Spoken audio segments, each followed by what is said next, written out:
James here again today with an un-science fiction related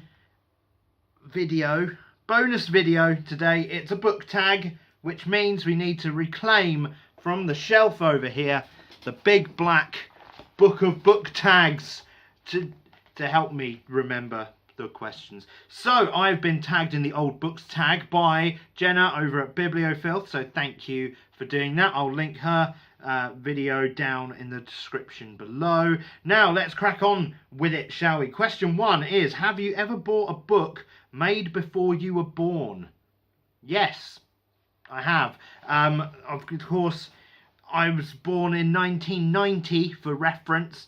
I don't buy that many old books, but I did pick up a while ago this book, The Book of Lost Tales, by J.R.R. Tolkien. This is volume 1 of the Book of Lost Tales. As you can see, it's an old library book because they felt the need to stamp the pages with the name Havering Library on it.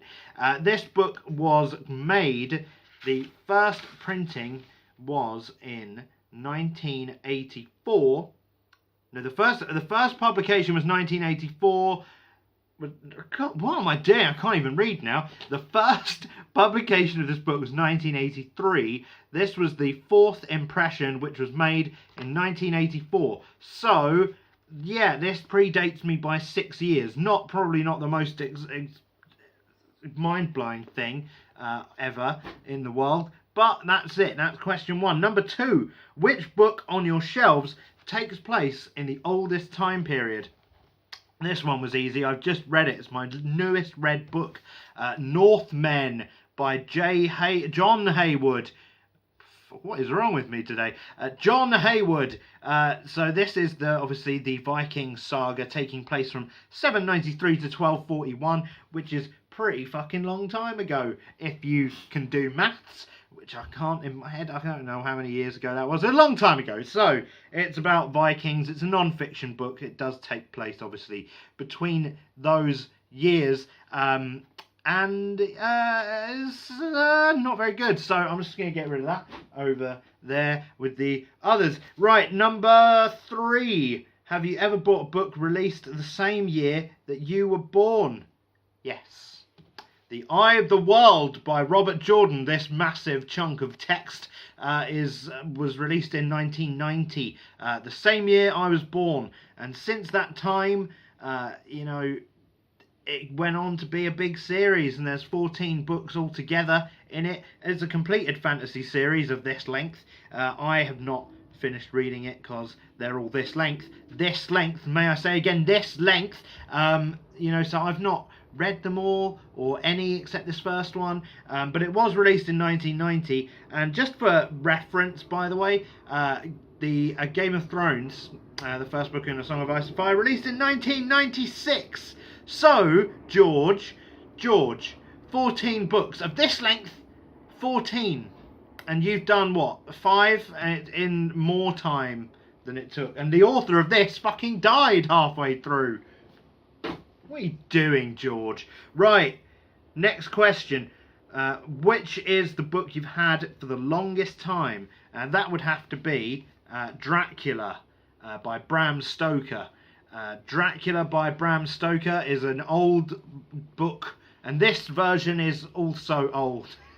I must have bought this when I was probably about 14, when I was fancied myself like fucking superior to everyone on earth, which some people say I still do, but I thought I only read classics. That was me at the age of 14, and it didn't work out well for me, because this is also the answer to question 2, which is the oldest book on your bookshelf that you've never read.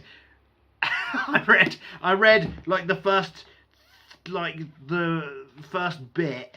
The most of this front part of this book is introductions to the text for study. That much of the book is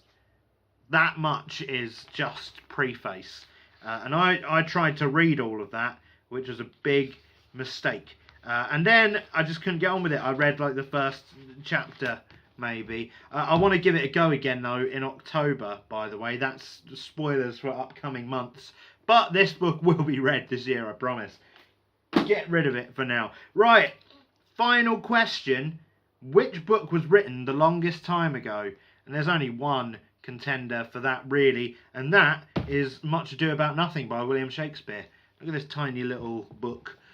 This is obviously a play, not a novel, but it doesn't say novel, it says book, and a book is paper between two thicker bits of paper, which is this. It's like a paper sandwich with ink written on it. But yeah, I have got this. This is probably my favourite Shakespeare play, actually, Much Ado About Nothing. I just like it. It's fun, you know, it's got shenanigans happening. It's a comedy. In more of a traditional sense, like Shakespearean comedies aren't necessarily like funny.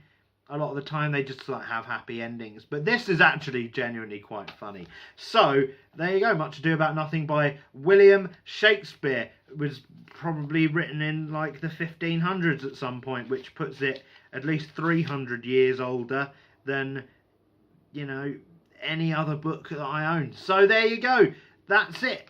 That was the old books tag, and this was Plots and Points. So let's tag some people. I can't think of anyone to tag, so let's not. So unless I'm not tagging anyone. I'm not tagging anyone. But anyway, if you've not done this tag, feel free to do this tag. Obviously, the questions will be below in the description. And join me on Friday when I discuss what science fiction is all about and why I like it so much. See you then. Bye.